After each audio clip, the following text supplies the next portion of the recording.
Hi, this is Michael Franks, Director of Photography for Nickelodeon's All That, and you're listening to The Go Creative Show.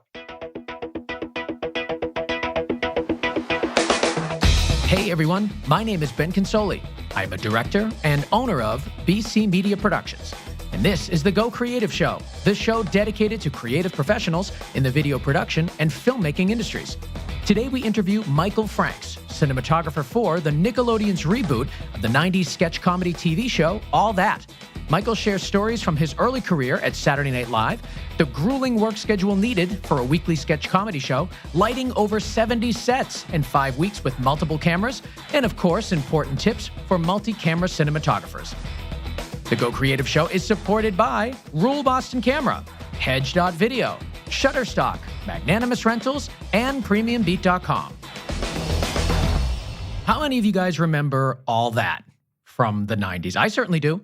I am a gentleman of a certain age, and with that comes great respect and great knowledge, but also remembering these crazy shows from the 90s. And All That was one of those for sure. It sketch comedy show in the vein and spirit of Saturday Night Live, but focused for, kids, people watching Nickelodeon. And it's back. And the cool thing about it is that it still has the same flavor of the original show, but with the frenetic, insane pace behind the camera that makes it extremely interesting to us here at Go Creative Show. So Michael Franks is going to talk all about how he makes this show happen week after week.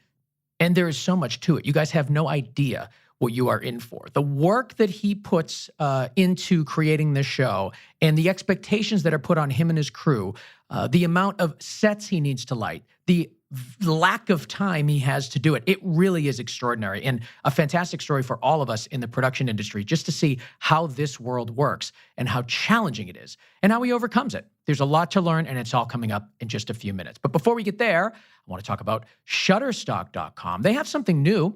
Shutterstock is where you always have been going for stock footage and music and photos and all that stuff. And that's still there, and that's still fantastic. But they also have something called Elements. And these are cinema quality, cinema grade video effects for filmmakers. They are blockbuster quality video effects created by industry professionals. And they include things like 4K lens flares, essential transitions, captivating video kits like smoke and fire, explosion, and more. All of that stuff that you want to use in your visual effects. And the cool thing is it works on all the major NLEs. So no matter what you're working in, you're able to take advantage of what Shutterstock elements are and what they can do for your projects. Now, I am certainly not a visual effects guru. I only do it minimally, and I'm not that good at it. That's why I hire professionals to do it. But sometimes I just want to play around and have fun. So for people like me, it's perfect because, they're really high quality. They're easy to use. I can toss them into a project very easily. But the great thing is for professionals, they're great as well. Because like I said, it's, these effects are super high quality and they're being shot by industry professionals with the best of the best cameras. So they are of the quality you would need to do professional work, but they have the ease of use for people like me. So you guys should definitely check them out for yourself over at Shutterstock.com. All right, let's get to our interview. There's so much to dive into. You guys are going to love this one. It's a story like none other that we've heard on the show, and it all comes up right now with cinematographer Michael Franks.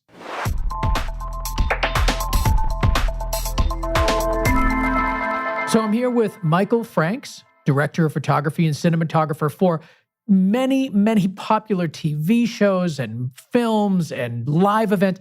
I mean, we're going to talk about a whole bunch of stuff with Michael today because he's truly one of the most versatile guests that we've had and really excited to dive into all the different aspects of your career. So Michael, thank you so much for being on. Thank you. Thank you for having me. So Michael, I looked through your IMDb and it's kind of like I'm walking through my childhood with some of these shows. I mean, in the early 90s, you've got the Ben Stiller show. Family Matters. You're involved in That's So Raven is another one, more in the mid 2000s. But you've done a ton of work for children's television. You've done a ton of work for live events. And I think because there's so much here, I kind of just want to start almost at the beginning of your career, which I know sort of begin more on the photography side of things in New York. That's right. As a teenager, I was drawn to photography, and I had an emotional connection with photography, and I found that although I didn't realize it as I started, but looking back, it was really an emotional outlet for me, walking around New York City with shooting black and white, and then going home and processing the film and developing the prints. I found it an amazing process that I really loved doing. And then that continued when I got into college and started working with filmmakers, and I realized that there was something that I loved about photography, but working on a film or that type of project was better because it wasn't such a solo process. It was a collaborative process. And that really appealed to me. So you like I mean, filmmaking certainly is collaborative, but when we have directors of photography come on here and talk about kind of their love of photography and sometimes their photography past, I think they almost like really are excited by and welcome the solidarity of it, and just kind of going out with a camera, shooting whatever catches your eye, and not having so much pressure put on it. It's almost freeing in a way. Did you feel the same way? I did, yes, and I could shoot whatever. I think that's what appealed to me, was that I could go and express myself, whatever the mood was. I mean, particularly as a teenager, you're going through all sorts of emotions and so on. And I could go and photograph things that perked my interest, or I could see something from a different vantage point. I was very much influenced by people like Stanley Kubrick, who also started as a still photographer, and other filmmakers at that time. And their visual style and appealed to me a great deal. And so I like to go around Manhattan and shoot not some candids, but mostly architecture and different geometric compositions and things like that. Yeah, when you say Kubrick, I was thinking to myself, well, that doesn't sound like street photography. It sounds more. So that's it. So architecture kind of caught your eye. Yes, and the emotion that a certain composition would give a photograph, or the solitude or the loneliness you could find just from photographing something, was really interesting to me, and how I could bring that out in black and white. And because I think black and white tends to be one of the purest forms of photography, because you're dealing with I don't know quite how to express it, but you're dealing with sort of the purest form of compositions, and it really appealed to me. And then later, photographing faces and people and so on, I could see how I could use different types of light to affect different types of faces and emotion and so on. So that started to really open up a world for me. Did you work professionally as a photographer? Not really. I mean, I did do headshots for actors and things like that to make some money on the side in high school, but I wouldn't say I was, quote, a professional in that at that time. But it did really affect me and give me the foundation that I built on, in terms of training my eye and connecting, I guess, emotionally with something, which is different than just shooting a snapshot. You kind of you do something a little different in the process. When did you start kind of crossing over from photography to filmmaking? Well, early on, I had a Super 8 camera, and I started shooting stuff, home movies and things like that, and that really appealed to me. And tried, in-camera effects of making people disappear and things like that were fun. And I did do a kind of a stop action short about two shoes that fall in love. But it was later in college that I really got more involved in filmmaking. Did you go to film school?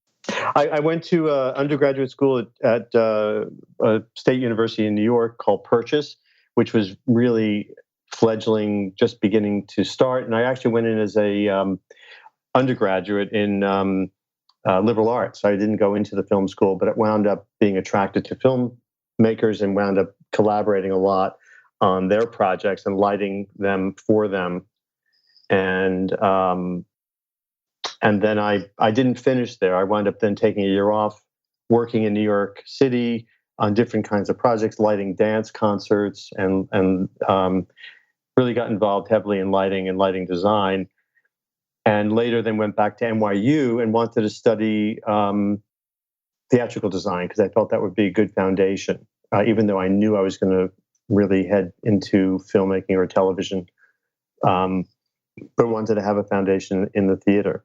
So that's interesting. So it sounds like you made the conscious decision that lighting was going to be your foundation, not necessarily, camera techniques. Not that you weren't doing it, but Right. it sounded like you really wanted to study the lighting side of things. And honestly, the theatrical stuff was kind of a surprise only because I don't think a lot of people think about live theater when they're thinking about a career in filmmaking. True. I guess not. Although I was my dad was doing lighting also, which I should mention. He was one of the early pioneers of television, and so I did really? I did have a sort of a view into that world. And although it came from a large family, we all didn't go into that business. He didn't necessarily encourage. He wanted us to find it on our own and find what sparked our interest. And I did. It was really great to hang out and watch a lot of that happen early in my life. And I had been connected with people like Jules Fisher, who's a theatrical lighting designer who's done major projects over the years, multi-Tony Award winning, and still is working in it. And Jules has also gone on to light some film. But I got to collaborate with him early in my career also after college. But that comes later. So as a kid, was your dad bringing you on to sets and stuff? Yeah, I did. I would when he would work in New York, I would come down to the studio and hang out in front of behind the camera and watch. Picked up a lot. That must have been so fun. Yes, it was. It was great. How old are we talking? How old were you when you were doing this? I think as early as 10 to 12 in those years. Wow. What a great opportunity. My God. Yes, it was. It was great. And he was lighting a lot of stuff, which is not done so much anymore. He would adapt theatrical projects for the camera. And so I got to see that, how that was done. And he was one of the early people who broke a lot of those rules as far as how to light television. And a lot of that stuff has become the norm today. Yeah. So when you say he was bringing theatrical performances to TV, because I sort of see it as a resurgence in the past couple of years, where every year, it was Rent this year, where they brought Rent to TV, and then I think they did. What was the other one? We covered Rent. That's why it's fresh in my mind. But Hairspray was one, and it just seems like it's kind of a new. It felt new and fresh to me, but I didn't know that was something that happened beforehand. Well, yes, and what he was doing was not so much the live as doing. They would take a project that was like a off-Broadway or a Broadway show and bring it onto a soundstage and light it specifically for television. Wow. So that was a little different than doing those live shows, although he did do a project called The Oldest Living Graduate with Henry Fonda, and that was a live in front of an audience that we lit very theatrically because it had lighting cues and so on. But that a lot of what he brought to television was of those early days were live television, where they would do Voice of Firestone, and I'm talking like the 1950s, where there's black and white only, no recording of anything. It was live to the nation, and then it was done. Wow. Yeah. So anyway, so I did have that in my blood. There's that old joke about how do you get an elephant out of the theater, and the answer is you can't. It's in his blood. Which I kind of a joke I heard as a young boy, and then I finally understood what it meant. But anyway, so I was interested in that and in having a career in that, and I wasn't sure how it would pan out. So I there's a lot of stuff we could talk about as we, tell me about your relationship with NBC and Saturday Night Live, because that seems like when I look at your bio, that was fairly early in your career. Yes, I was very fortunate. I really pushed hard. I was persistent in calling them up. Someone recommended that it would be good to. They were looking for people, and because it was like 30 years after the 50s. So it was they were looking to. There was an attrition that was going on at NBC. Anyway, so I kept on calling, and I wound up getting a temporary job there. And my dream was to do Saturday Night Live. It was really Saturday Night Live was one of the only entertainment shows done in New York that I was really dying to work on. And Lorne Michaels had left NBC a couple of years before I started and went and started a show called The New Show. And Dick Ebersol was producing Saturday Night Live. And then Lorne came back, and he wanted to make a change in how the show looked and so on. And I was dying to work on it. And through a series of fortunate circumstances, I got the opportunity to do that and started. I guess I did 2 seasons of that, 2.5 seasons. So early in your career, you're lighting for Saturday Night Live, when we all know what that show is. And then now, more recently in 2019, you are director of photography for All That on Nickelodeon, the reboot. Yes. It's kind of interesting bookends to this time in your life. And I'd like to know the parallels. Like, you must have learned a lot from Saturday Night Live that you've carried with you throughout your career, and certainly now in All That, because All That, for those of you guys that don't know, it's kind of like, it's basically a Saturday Night Live cast with kids, and right. But it's a very similar feel. Absolutely. It is Saturday Night Live for kids. We have a musical guest every week, and then we do sketch comedy, and every set is different. Saturday Night Live was early in my career, was one of the biggest challenges I had. We had to be fast and good. Lorne Michaels had a very high standard, as well as having some very strong likes and dislikes as far as lighting goes. And he wanted the show to have a unique look back in those days. And we would work 56 hours in just 4 days. Oh my God. Yeah. So Saturday was a 21-hour day where we would come in at 6 and we weren't done until after 1 in the morning. And wow. It was just constant changing, and you had to be flexible. And you had to be good. You had to really learn and make decisions quickly. And so that, what I had said to you earlier, was that kind of training and that kind of foundation, and the pressure of doing a live national show at that point in my life. After I left NBC, really, I could bring that kind of skill to anything I did after that. Certainly having the luxury of time later, it seemed like a luxury of time, even though we continue to work under tight time schedules and so on. And on All That, it's very similar that way. Although we're not live to the nation, we are doing a show in 2 days, and looking back over the 10 weeks that we just finished, my crew and I, we lit over 72 sets in 10 weeks. Jeez. And so that alone is really an accomplishment. But lighting it, not just illuminating it, but lighting each set a little differently. I really work hard at not having a formulaic approach to what we're doing, but make an effort to make the lighting specific for every sketch that we're doing, whether it's a dark, moody scene or a game show sketch. So that kind of also runs the gamut in terms of look. Talk to me about the workflow of All That when you're preparing for your episodes, because there are so many skits in an episode, so many different looks in an episode.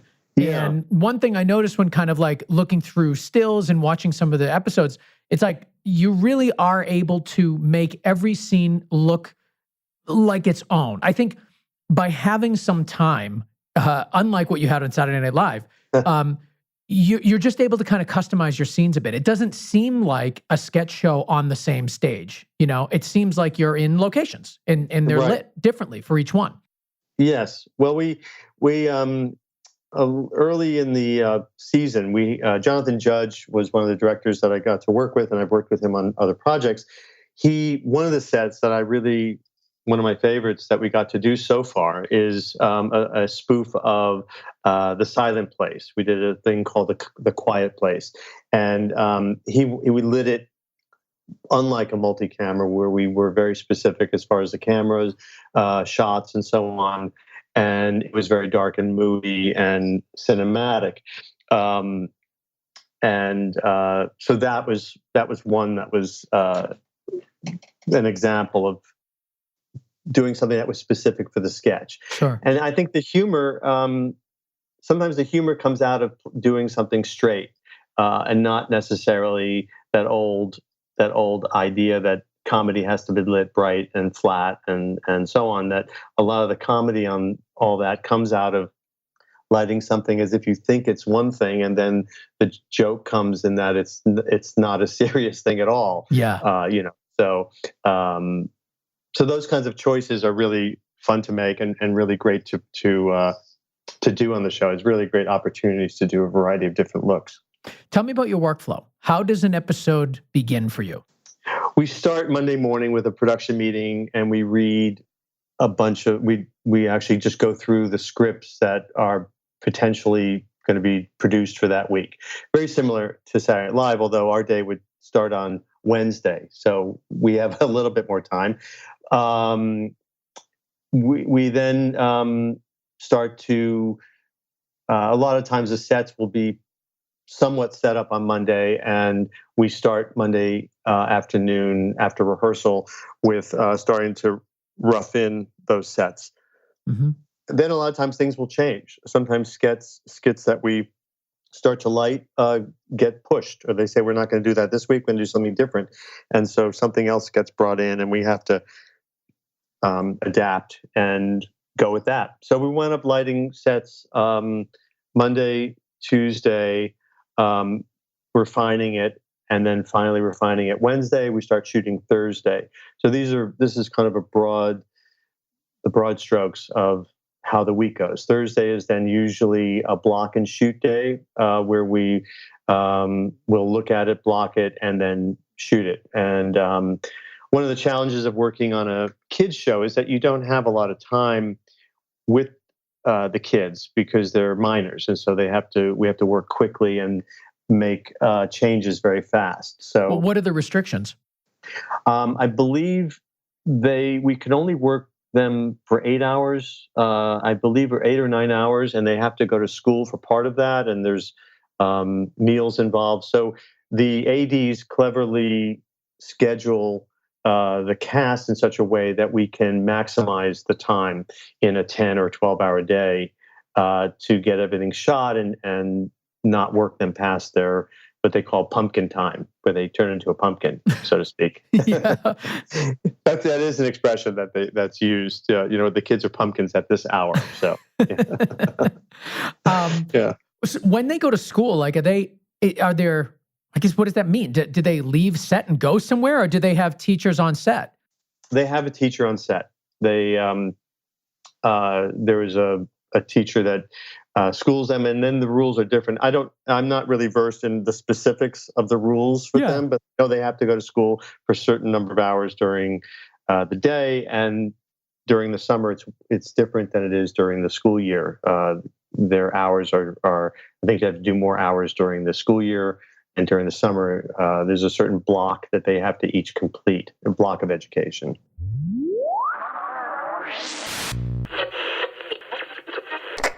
Let's take a quick break and talk about Hedge. Hedge is the backup software for filmmakers that is super easy to use and that you need to have. Simple as that. It really is that simple. It's also simple to use, and that is what makes it the best. Okay, so here's the thing. Media is everything in production. That's it. At the end of the day, that's what you leave with on your hard drives. That's what you use for your post-production. Without it, you have nothing. And Hedge is the software for people that want to professionally manage the backup of their media. It's that simple. Before I was using Hedge, I was just dragging files all over the Finder, and this is just not the right way to do it. You don't get the peace of mind knowing everything's copied correctly. You don't get the speed that you do when you use Hedge, and you certainly don't get the ease. Now, of course, it's easy to just drag one file to a folder, but Hedge lets you import multiple sources, send it to multiple destinations, all at the same time. So all you have to do is kind of set up your project the way that you want. I'm going to call it a project. I don't know what it's called, but I open up Hedge. I put my sources. I put my destinations. It's all there. I press transfer, and I just let it go. I don't worry about it. I know it's being done correctly.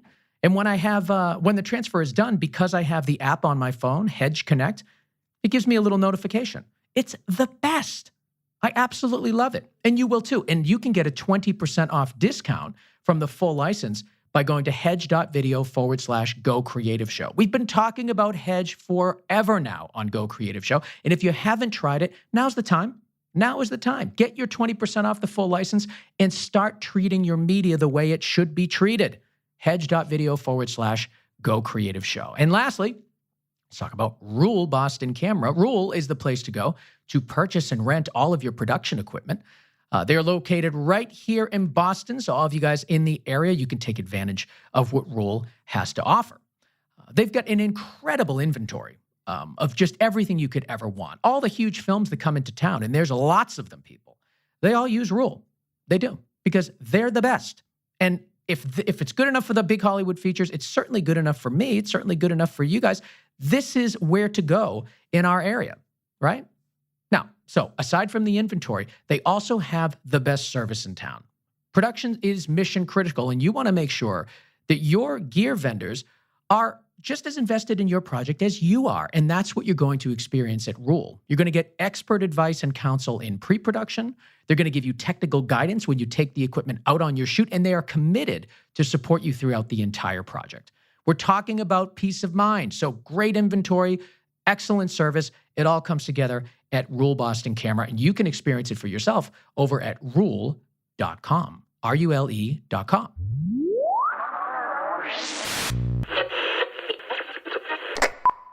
So when you have your meeting on Monday, your first meeting, is that the first time you even know what the sets are going to be and what the storylines are?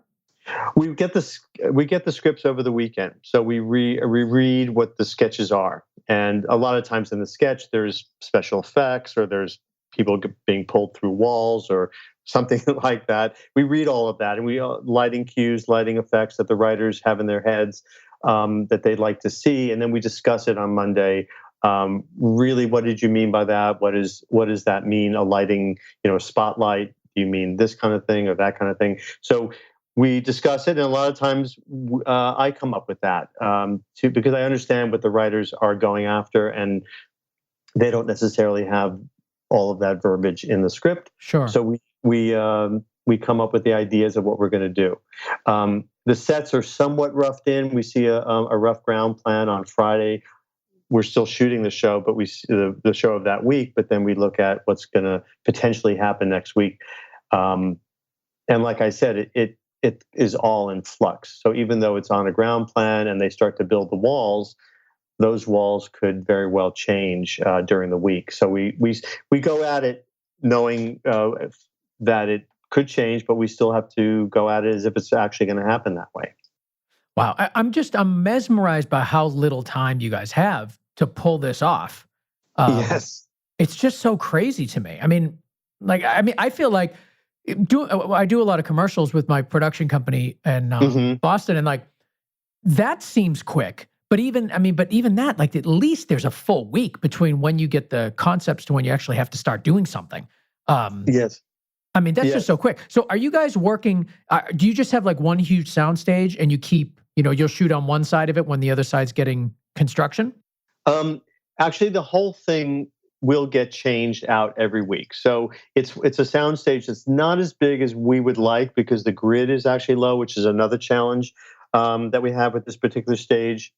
But it was this stage that was available, and so we went with it. We also have a bleachers where there's a live audience that comes for Friday night show. So that takes up a large portion of the stage, and sets are then built around sort of in a U around the edges of the set from the fire lane. And then we have a camera aisle that runs down the center.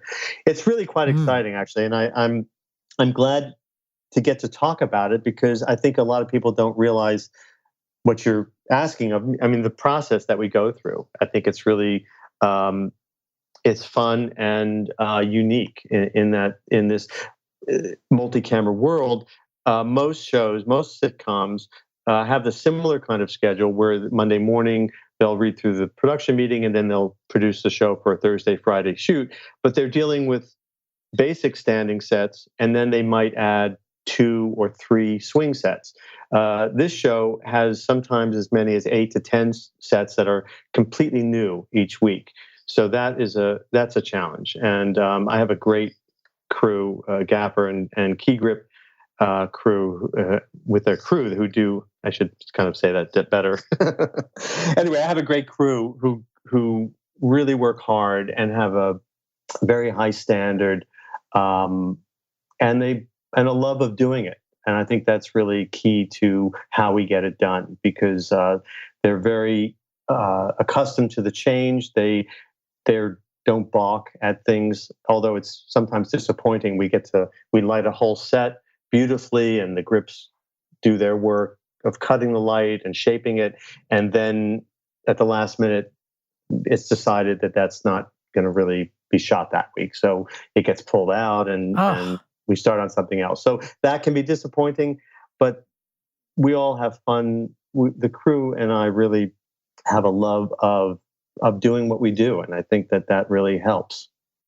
So when you're shooting, when you have your live audience, are you like, is it timed the way that like a Saturday Night Live would be, or do you do retakes? Or yes, okay, yes, we do. So it's different than it would be on a Saturday Night Live. What I guess, so for example, on a Friday night, we will produce certain sketches in front of the audience that the producers and the writers feel would play better in front of a live audience, where the kids can feed off of that energy.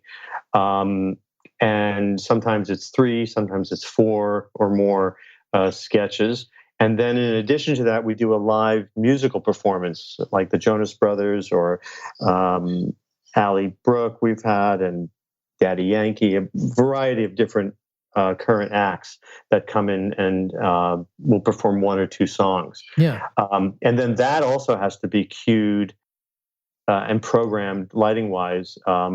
Usually on the day, on Friday, we do that work. So it's really wearing 2 different hats in a sense. So anyway, so we do certain sketches in front of the audience that are not done on Thursday. Thursday are sketches that are sometimes edited overnight and then played back for the audience to react to. So I guess one of the things that I bring from Saturday Night Live to this show is to all that is the speed and the keeping the quality level high, and even though we have to work fast, it has to. Both the crew and I we both have a high standard. We always say, yesterday's miracle is today's standard, which happens very much once we were able to accomplish what they were throwing at us the first week, which was the most difficult week, because we were just all figuring it out. How we're going to do all these sketches in such a short time? How is this going to work? So on and so forth. Once we figured it out, and we did, that was one of the hardest weeks. Then all of a sudden, every other week was similarly difficult, but seemed more doable, if you know what I mean. When you got that first schedule, were you like, oh my God? Was there ever a moment where you thought to yourself, this just can't be done? This is insane. We all did. We all looked at each other and laughed. We were like, okay, let's see how this will happen and how we're going to do this. And the same thing with the producers too. Everyone was getting their sea legs that first couple of weeks. And then it later became, we all laugh about it, because we like I said, it becomes like we accomplished it, and that became then the standard of what we do. But I think a lot of people looking in from the outside would be amazed at the process. Talk to me about the camera packages and kind of how you run your camera department. Are you actually operating, or how does it go? No, I have 4 camera operators. We have on this show, actually, we have quite a few camera bodies that. Although we have only 4 operators, there's a techno jib, which is a telescoping arm, which for those who don't know what a techno jib is, Yeah. like a techno crane, the difference is in a techno jib is that it's operated by a single operator. A single operator will operate the fluid head, zoom, focus, the retraction and extension of the arm, and the swing of the arm is all operated by a single operator, which takes a lot of skill. Oh wow! So just stop for a second. So the techno crane and techno jibs, I just figured it was a different word for the same thing. So the jib is operated by a single person, and the crane you need a couple of people. You have a grip.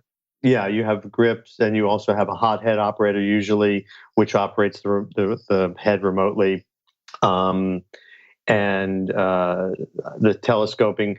So sometimes an operator will operate the head as well as but not so much the arm at the same time. So on a techno crane, but a techno jib is a whole different animal in the sense that it does the similar. You have the ability to telescope out and retract. You can do moves that are very similar to a Steadicam move, and then all of a sudden you have the ability to boom up and go wide or whatever, or move over things, which is fun on a multi-camera show. It's used sometimes in the sketches. It's absolutely extensively used for the music because we get to fly over the kids' heads, which are in the, so to speak, mosh pit in front of the stage. And we do pull-outs and move in, and we intro the band with the techno jib, where the cast is standing in front of the stage, and then the arm moves up and over them to the performer. And then sometimes in the sketches, it plays a part because we can do opening moves that are very different than you would be able to do on a dolly or a PED. The other cameras are PED cameras. There's 4 PED cameras that, if we're using the techno jib, one of the PEDs is kind of put on the bench, so to speak. Yeah. And then three PEDs and a techno. And then we also have a camera that's at the ready to be a handheld, as opposed to having to break it off of the PED and turn it into a handheld. We have a handheld camera ready to go in case that's needed for a sketch. Or definitely during the live show, we use the handheld in the audience, or we'll use it for the music. So you've got 5, sounds like 5 ready to go at any given moment. And then are you basically just moving your camera packages from set to set, or do your sets move, or how does that work? We move the camera package from set to set. It's almost like doing a company move in a sense, in a small way. Sometimes we move from one end of the studio to the other. There's a minion of people, of camera assistants and camera utilities that help with that process, and PAs there's a lot of stuff that has to move out of the camera because we have directors, producers and so on at Video Village, and then the writers and so on in front of another monitor set, and that all migrates with this process. So it's like moving the pyramids in a sense. So like when you've got the director, I'd like to know a little bit more about the differences between what the director's responsibility is while shooting and yours. Like, are you actually making decisions on what cameras to cut to, or is that the director doing that?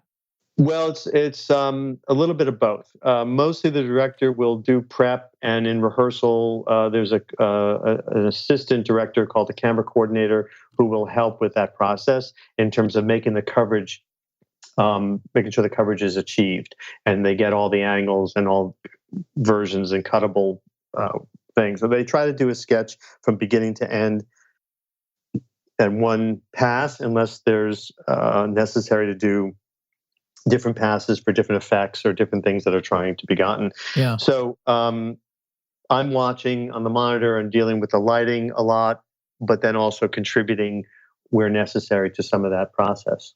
So the director has their work cut out for them in the sense that they have to not only bring out the best performances in the actors, but also figure out their coverage and make sure that they have covered the sketch in the best way and most editable way that he or she needs for the edit. Yeah, because I'm thinking like in comedy, especially, you don't want to have to do a million takes. I mean, what makes it funny, what makes it fresh, is not really going to happen multiple times, Right. or even twice, really. So you need to have coverage to make sure that you got every element of that. Well, It just seems challenging. yeah, it is. And sometimes stuff comes out in performance in front of the audience that Gabriella, who's one of the cast members this year, did some great stuff live that was not even done in rehearsal. Was she just took it to 11, so to speak, with one of the sketches called Copy, Copy, Copy. And then that became something that she's done since. But yeah, they don't do a lot of takes in this particular show with the sketch comedy, although I've seen on multi-camera other sitcoms that I've done, they do sometimes do a great deal, more than you'd think, of takes for each scene. But this is done with much fewer takes, and they try to get it quickly.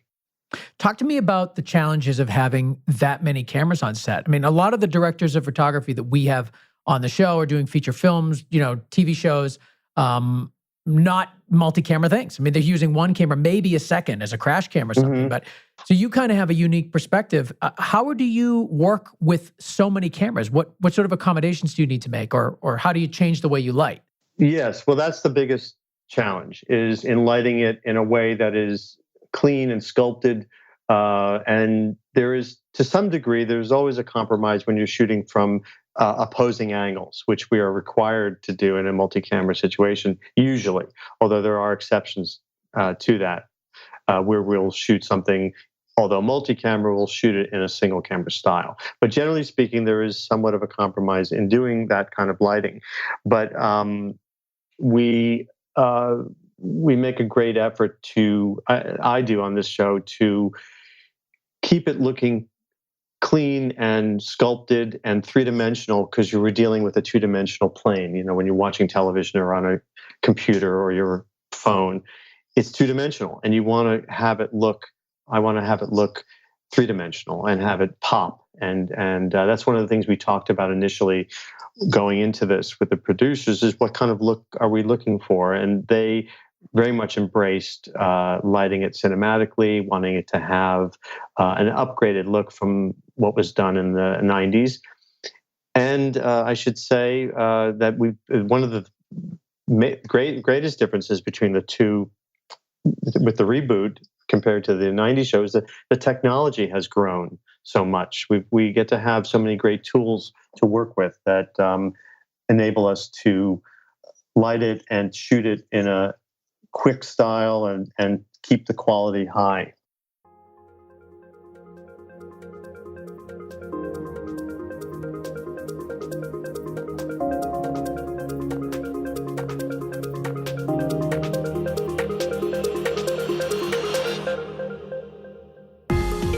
You are listening to the PremiumBeat.com Song of the Week.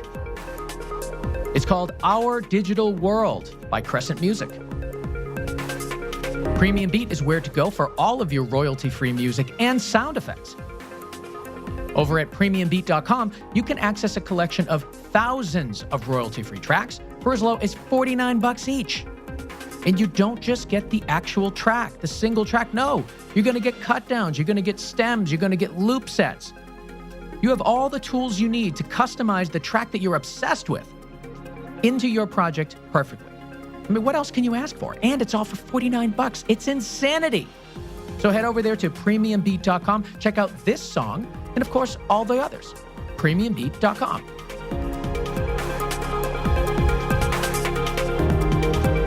And lastly, Magnanimous Rentals. Ooh, let me go. I'm going to go to their site right now. Magrents.com. Well, why am I going to their site? I'll tell you. Because Magnanimous Rentals is a rental equipment house. It's based in Chicago, but they ship anywhere in the country. Perfect. They ship anywhere in the country. And why am I excited? Because they have a flash discount going on.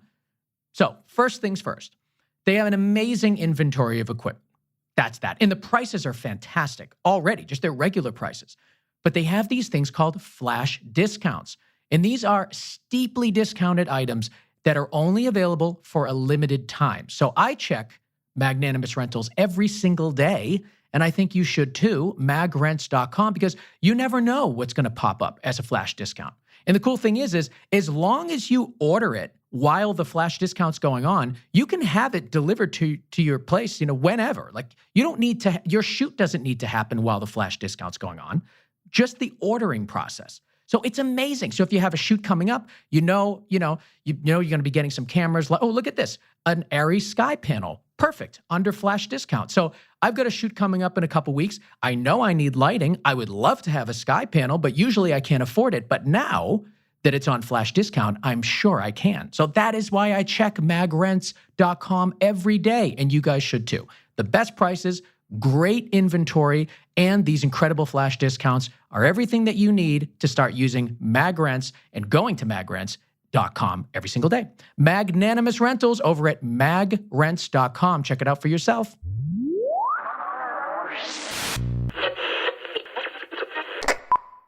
Tell me about the look of this new reboot. I mean, you're stepping into a franchise that has already existed. People, people kind of know what the look and feel is of all that. I mean, I kind of feel like the original All That was really kind of ushering in the look of the 90s.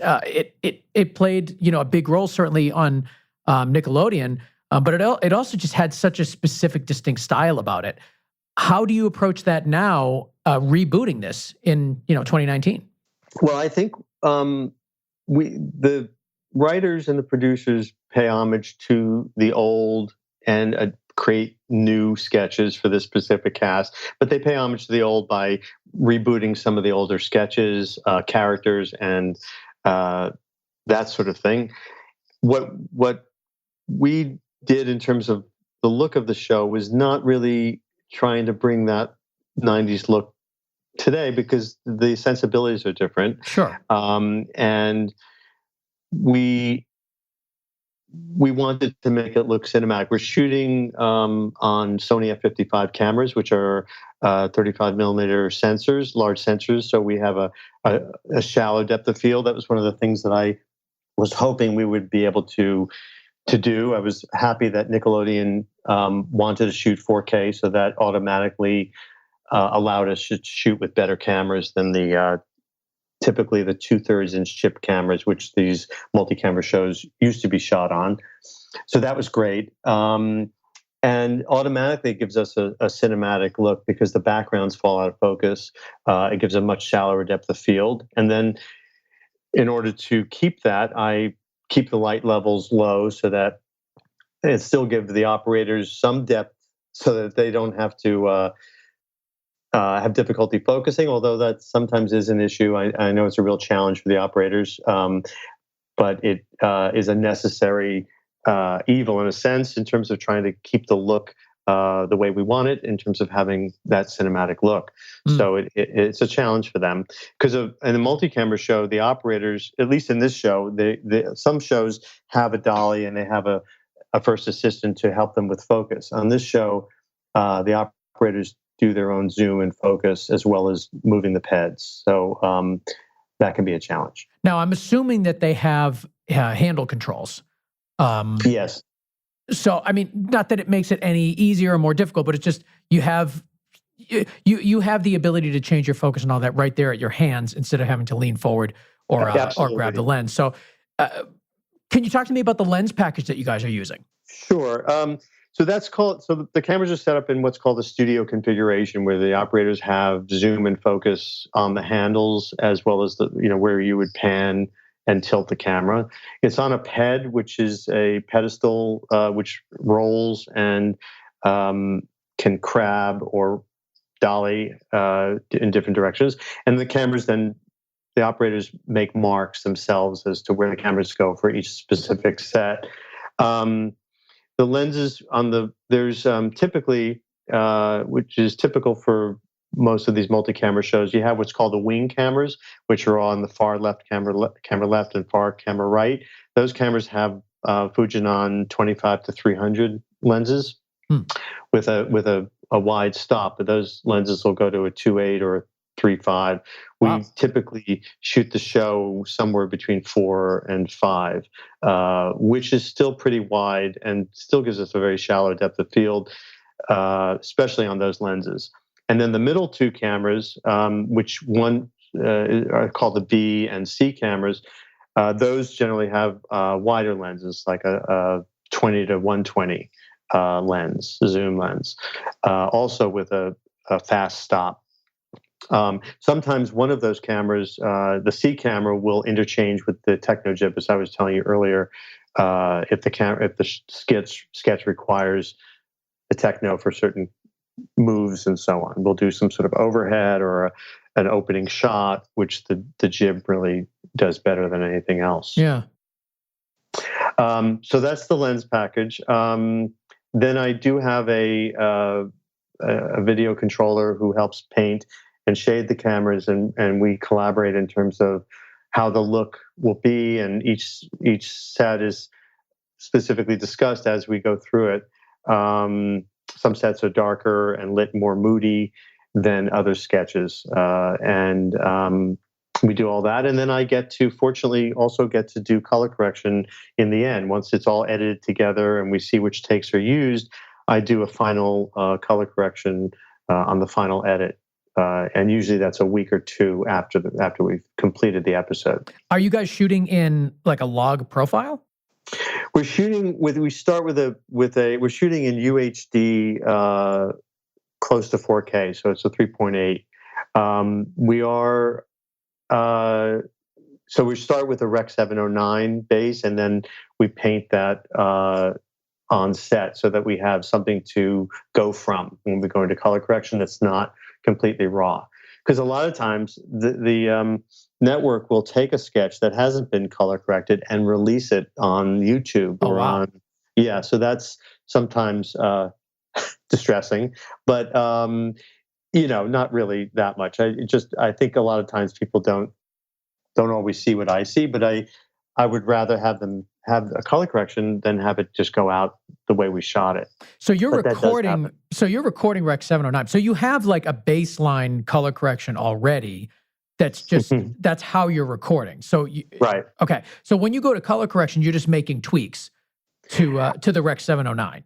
Yes, to some extent. We are putting sometimes a wholly different look on it after we get there, because we have now that we've done a few weeks of it, the colorist has files saved of what the base look is, and he'll apply that, which changes sometimes the color saturation and the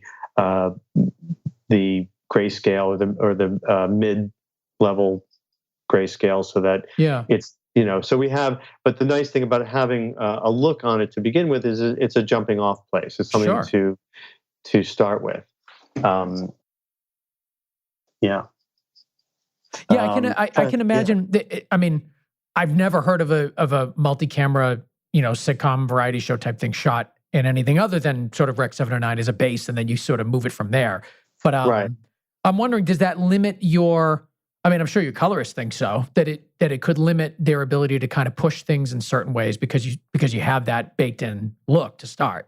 To some degree, although because I'm doing it with essentially a colorist on set, we do have we've given that sketch a particular look intentionally that does give us a jumping off place from a lot of shows. Actually, some other sitcoms are shot in log on these cameras. I know other cinematographers who are doing that with some of their multi-camera shows, where they're shot completely, and there's a lookup that they have on set, but then they go into color with a log file.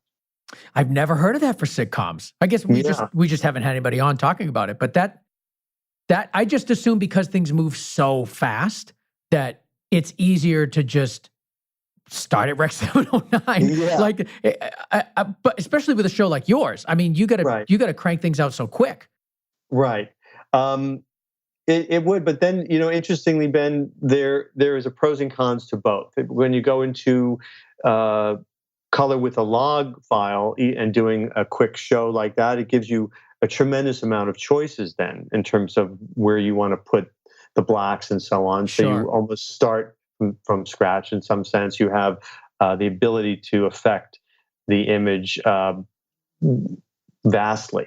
But with I I was actually debating that process, but again, you're right. Very much because of the speed that we have to work, those decisions are made in terms of starting with a Rec 709 or starting with something already baked in, so that particularly because the sketches, once they're edited, sometimes are released on the internet without me having a chance to make final color correction. I want to go back to lighting just for a couple minutes because I'm thinking Sure. like, is your entire lighting scheme all based, like, is it all coming off the grid? Or do you ever go in for a close up and bring in an eye light or something just on the ground? Or is everything up in that Absolutely. grid? Yes, I think I'm glad you asked. We, because of my background in doing both single camera as well as multi-camera, and my gaffer is also accustomed to doing both. Where those opportunities allow us to bring in stuff on the floor, we do. There are some sketches which are very dark and moody, and we want to light it in a specific way. So we do bring in a floor light or a bounce or something off the floor, and turn off some stuff from above so that it has a better look or a different look that we're going for. We did one sketch called Bed Bath and Beyonce, which is a sketch where one of It the sounds already great. it's great. Gabby plays Beyonce. It's one of the characters that she does, and they wrote a funny sketch for her where she's in her own store called Bed Bath and Beyonce, and then it ends up where she walks toward camera. It's pretty much done as a oneer where she walks toward camera, and then at the end we do a light cue and we put moving lights on her, and there's a fan from below and some smoke, and we have a ring light around the lens, and so that's an example of where we made the joke by lighting it in a certain way that the writers had suggested. They wanted to get that joke for Beyonce. So those are opportunities where we do light the show differently than we would a typical multicam. What do you think is an important skill set for cinematographers to have to get into this type of work, this multi-camera, sketch comedy, sitcom type of thing? Mm-hmm. What skills should they be honing? I think you bring in order to get into this type of project, I always say I bring 2 weeks of prep and 30 years, because you bring everything that you've ever done to bear on this sometimes, and the more experience you have with creating a variety of looks in your toolbox, where you can do a high key scene but still keep it looking clean and three-dimensional, and then being able to do a moody or dark scene that can be shot from multiple angles. Those are some of the challenges, but also having the flexibility to make changes quickly. That's a skill that, and I think it's not unlike doing a low budget or an independent movie where I find that when I'm doing a single camera show for television, a lot of the schedule is very much like a low budget feature or an independent feature, where you're shooting something in a short period of time and you have to shoot a number of pages within a day that would be unheard of on long form features or on other shows. Yeah, that ability to just kind of think on your feet, move quickly. And, I guess Yeah. from a lighting standpoint, just being able to, I guess, not having as much control as you may want and still Yeah. making it work seems to be the common theme with everything we've been talking about. Yeah, I guess so. Although we do have a great deal of control in terms of what we do lighting wise. I think a lot of what's enabled us to do better work is the invention of some of these tools that I've gotten to use that we've brought to bear on this. And we have instruments like Astera lights, which are wireless LED tubes, which we can hide and throw in at the last minute and give somebody a highlight or kick or something without waiting for them to run a cable and connect it and so on. That is something that I have at my fingertips. And that's just one of many different tools that I've gotten to use in terms of being nimble and working quickly. But also, I think the aesthetic doesn't change. We still try to light it in what I think is the best way possible, even though we are working quickly. And I think that's the challenge that becomes fun every week. I was telling my crew, I said, we're in a small percentage of people who anyone can light a set given more time, but lighting a set well and lighting the show in the way that we do, given the little amount of time we have, I think is I give kudos to my crew. I want to take a couple of minutes and talk about Sigmund and the Sea Monster on Amazon. Yes. I haven't seen the show, but I was looking through some stills in it and just a couple of like clips and previews, and it's a really cool looking show. I think people have a misconception in their mind about what a children's show or a show starring children looks like. And then you see something like Sigmund and the Sea Monster, and it really does kind of change your perception of that. Yes, we when I was asked to do that show, as we talked about, a lot of the stuff on my resume was multi-camera kids shows, and Amazon was concerned. They had a very high standard in terms of what they wanted their kids' single camera shows to look like. They really wanted them cinematic. They wanted it to look like a movie, and I was happy that I was got to do that. And so we did. The bar was set high in terms of what the look was going to be, and so we gave it a very cinematic look. There were certain scenes that were very dark and moody and so on, and because it wanted to look like a current show. It didn't want to look just like a typical kids show. So we got to do that in the pilot, and then when we moved to series, we continued that style. And now, what are the things that give it that cinematic look? Like, what were you avoiding to have it look different and unique? Well, the things we were avoiding were lighting it in a flat way. When I say that, I mean not giving the face sort of a three-dimensional quality, and also not necessarily I tried to keep the lighting in that particular project natural. And it's interesting. I listened to some other cinematographers talk about in each age we go through what's considered natural is different.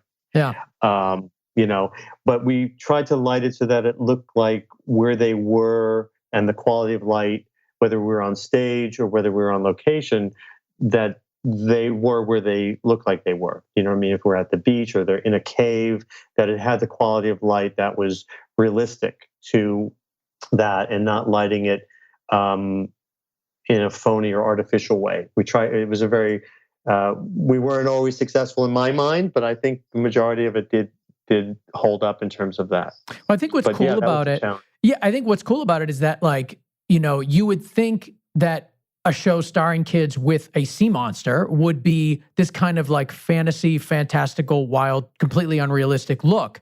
And that's not the case at all. Like, it's almost like a Stranger Things approach where there's tons of kids in it, obviously, but it just looks like an adult TV series. Like, it looks really, really good. I think you guys nailed it.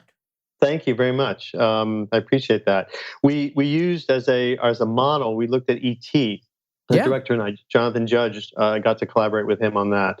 And a lot of what we talked about was looking at that film and looking at what Alan Davio had done in terms of the monster, in terms of not the monster, but the E.T., and not necessarily seeing him fully at all times, where there's certain mystery in terms of how E.T. is revealed in that movie. Yeah.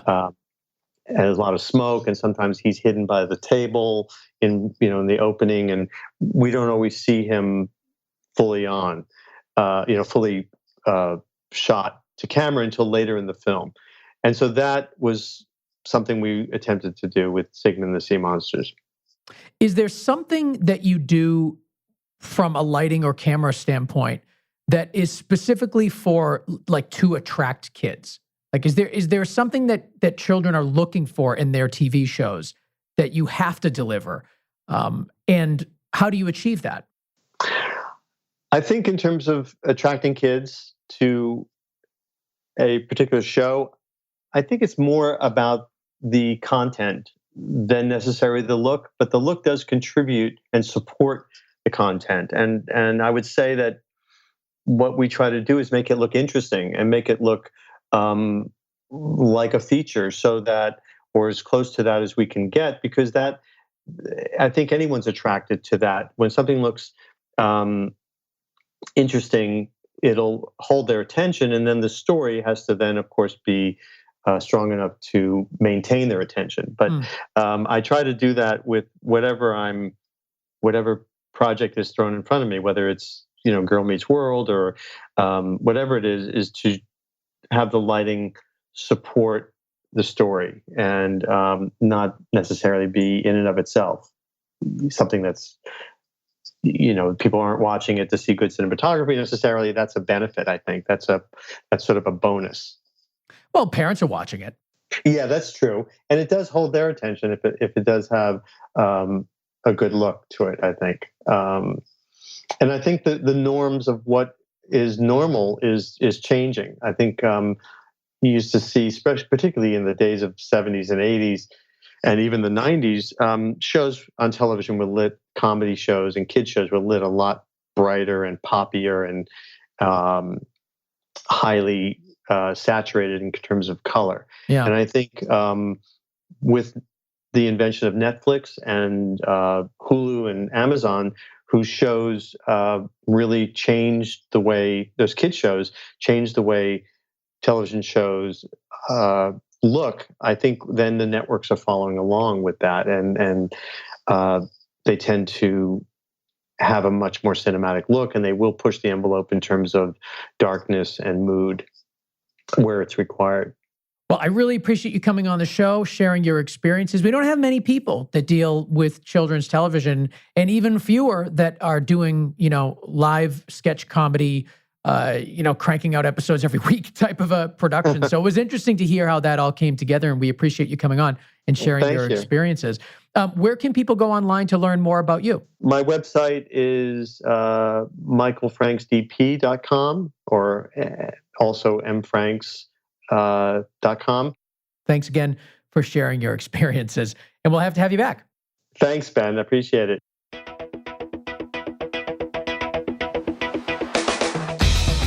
There he goes, Michael Franks, director of photography for All That. It's amazing what this guy is doing on a weekly basis to get that show out. I'm in the industry, and I still look at it and I think to myself, yeah, of course that takes a lot of work. But then when you hear the story, you're like, oh my God, how do they do it? And I'm so glad that Michael came on to tell us exactly that. I want to thank Matt Russell and Connor Crosby. Why? Because Matt mixes and masters and makes the show sound so good. You can find him at gainstructure.com, and he can do the same for your projects right there at gainstructure.com. And Connor Crosby, because he produces the show. So all of the great guests we've been getting, it's because of him, a little bit of me, but mostly him. And you can find him at ignitionvisuals.com. Of course, I want to thank our sponsors, Rule Boston Camera, Hedge.video, Shutterstock, Magnanimous Rentals, and PremiumBeat.com. Without these people, the show wouldn't exist. So please support those and support us.